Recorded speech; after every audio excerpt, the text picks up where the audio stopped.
disrupsi digital, di mana menjadi parenting, mendidik anak itu suatu tantangan tersendiri, terutama untuk melepaskan anak dari gadget, dan besar harapan saya pesantren menjadi salah satu solusi terbaik untuk pendidikan anak untuk jadi bekal di era masa depan gitu. Harapannya anak saya bisa belajar dengan giat, bisa menjadi tahfiz dengan berakhlakul karimah. Supaya menjadi hafiz Quran dan akhlakul karimah. Harapan saya, anak saya mudah-mudahan sukses dalam menuntut ilmunya dan sukses penghafal Al-Qur'annya dan bisa menjadi anak yang soleh dan solehah serta berguna untuk orang tua dan bangsa.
Ya mau ditinggal nangis, itu wajar. Kalau nggak nangis namanya nggak seru. Kalau nggak nangis nggak seru. Ya ditinggal, ya nangis paling beberapa jam, nggak sampai berjam-jam, apalagi harian, nggak ada judulnya Pak. Nah kalau sudah berbaur sama temennya, main sama temennya, jajan es krim bareng temennya, udah lupa emak bapaknya. Tapi, nah sebaliknya, bapaknya kan lagi bawa mobil tuh menuju rumah pulang habis nganterin maknya. Aku bayang-bayang, anakku gimana ya? Nanti tidurnya bagaimana ya? Makannya bagaimana ya? Mandinya bagaimana ya? Itu bagaimana dibikin sendiri itu. Padahal di sini ada murabbi, murabbiyah yang nuntun wayahnya mandi, ayo dek mandi. Wayahnya makan dituntun, dek makan. Wayahnya tidur, dek tidur. Wayahnya bangun dituntun, wayahnya sholat. Ada yang nuntun Pak. Tapi pikiran emak bapaknya, dibikin serem sendiri. Ya Allah, tidurnya bagaimana? Ya tidurnya bagaimana? Tidurnya tidur Bu. Tidurku bagaimana? Halo? Jangan dibikin serem sendiri Pak ya. Jangan dibikin serem sendiri Bu. Wong bapak ibu putra putrinya di sini kok diserahin di tempat yang insya Allah. Walaupun masih banyak kekurangan, kami tidak membantah. Tapi insya Allah dijaga betul sama murabbi dan murabbiyah. Bukan hanya dijaga, dididik, dibimbing. Yang sudah tahu huruf, alhamdulillah. Yang belum masih nol banget pun dituntun. Sampai kemudian benar-benar tahu Al-Quran, insya Allah. Jadi yang pertama dan yang paling utama kepada bapak ibunya, abi uminya, belajarlah menata niat ketika mau menyantrenkan anak. Niatnya apa? Bismillah, naruh anak pesantren untuk membangun akhlakul karimah yang ada pada diri anak kita sebagai amanah dari Allah Subhanahu wa Ta'ala. Niat mencari bekal ilmu agama yang baik, berkah, manfaat, serta belajar mengamalkan sedikit demi sedikit ilmu yang dipelajari untuk anak-anak kita. Sekali lagi saya ingatkan, jangan menitipkan anak di pesantren layaknya ngebuang anak. Jangan sampai salah niat. Kadang maaf, bukan di sini ya, di sana-sana tuh ada orang tua itu pesantren itu kayak tempat buang anak, Pak. Awas ya kalau nakal, tak pesantrenin. Seolah-olah pesantren itu tempat buang anak nakal. Di tempat lain, Pak. Kalau yang di sini insya Allah niatnya udah bener. Amin ya robbal alamin. Jadi jangan sampai naruh anak karena sudah nggak sanggup ngedidik sendiri. Yang kedua, bener-bener belajar titip, Pak. Halo, Bapak Ibu, belajar titip ya. Titip itu ada artinya. Titip itu hurufnya 5. Titip. T yang pertama, teguhkan tekad. Kuatkan harapan agar anak-anak kita kelak menjadi pribadi yang ahlul ilm, ahlul Quran, dan berakhlakul karimah. Teguhkan tekad yang mantep. Bismillah, naruh anak di pesantren sejak usia dini. Yang kedua, hurufnya apa? I. Ikhlaskan niat. Ikhlaskan niat. Karena anak-anak ini amanah dan titipan Allah yang memang akan dipertanggungjawabkan di hadapan Allah. Maka bismillah, yang ikhlas menitipkan anak. Yang ketiga, hurufnya apa? T lagi, titip, T. Tega. Tahu Bu? Tega Bu, Pak. Tega. Tega apa? Melepas buah hati kita sejak usia dini, jauh dari rumah.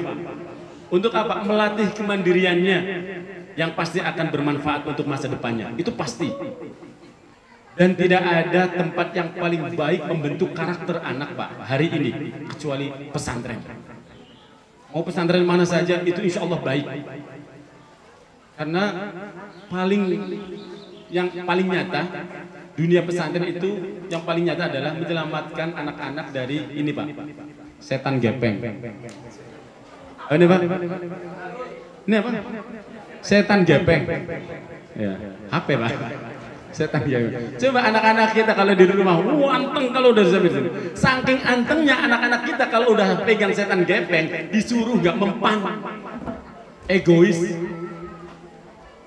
Ini anak-anak kita kan, disuruh itu susah, dipanggil aja pura-pura nggak denger, karena tersumbat telinganya sama setan gepeng. Insya Allah kalau di pesantren kan memang dilarang.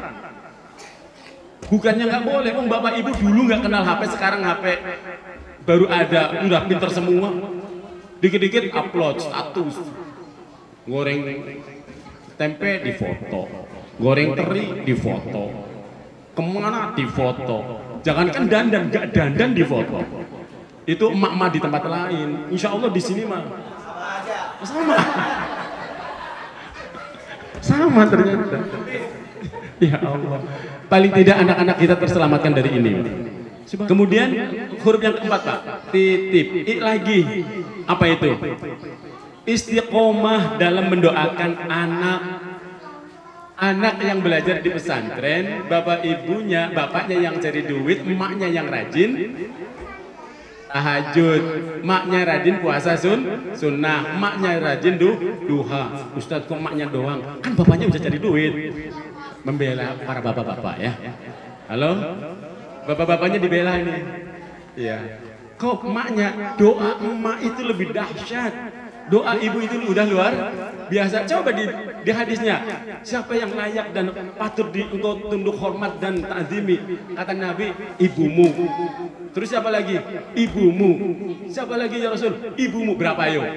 3 kali. Yang keempat baru 4 banding 3 banding 1. Berarti doa ibu itu lebih luar biasa. Nah, harus ada kerjasama yang baik antara anak kita yang di pesantren, pengasuh yang ngedidik, yang ngajar, dan bapak ibunya yang rajin istiqomah mendoakan. Beda loh Pak Ibu. Anak-anak yang dipesantrenkan di sini atau di mana saja, yang ibunya rajin riyadhah, bapak ibunya rajin riyadhah, cepet loh. Ngapalinya cepet, anaknya nurut, anteng. Ya namanya anak dunia main. Pecicilan ya memang begitu, kalau nggak pecicilan namanya bukan anak-anak Pak. Ya, makanya saya nggak heran kalau ada orang tua yang bilang, Ustadz, iya, anak saya mah anteng. Iya di depanmu, iya kan? Kalau di belakang, kayak gangsing. Kalau di belakang kayak gangsing. Subhanallah. Wong tukang aja kadang capek, peralatannya pindah-pindah sendiri itu loh. Karena dibantuin pindah itu maksudnya. Dan itu anak-anak kita. Loh, Aziz kok betah ya? Anak saya 2 di rumah gaduhnya segitu. Kok di sini sampai ratusan? Kok betah? Justru kalau saya nggak ada anak-anak, saya nggak betah Pak. Huruf yang keempat itu apa sih? Yang kelima, yang terakhir? P ya. Pasrah. Pasrahkan kepengasuhannya kepada guru, kepada kiai, kepada pengasuh di sini sepenuh rasa. Sepenuh rasa apa? Yakin dan husnudzon. Anak ditinggal di pesantren itu untuk menimba ilmu, bukan seperti Nabi Ismail alaihissalam yang ditinggal Nabi Ibrahim di gurun tandus tanpa pepohonan, tidak ada toilet, tidak ada makanan, tidak ada koperasi, yang penuh dengan jajanan. Bapak ibu anaknya ditinggal di sini, koperasi rame banget loh Bu. Tadi udah lihat ya. Lo kok takut? Jangan usah takut kelaparan. Di sini makan 3 kali sehari, pagi, siang, malam. Subhanallah. Jadi nggak usah takut. Kepengasuhannya dijaga, KBM kegiatan belajarnya insya Allah dijaga. Maka husnudzonlah.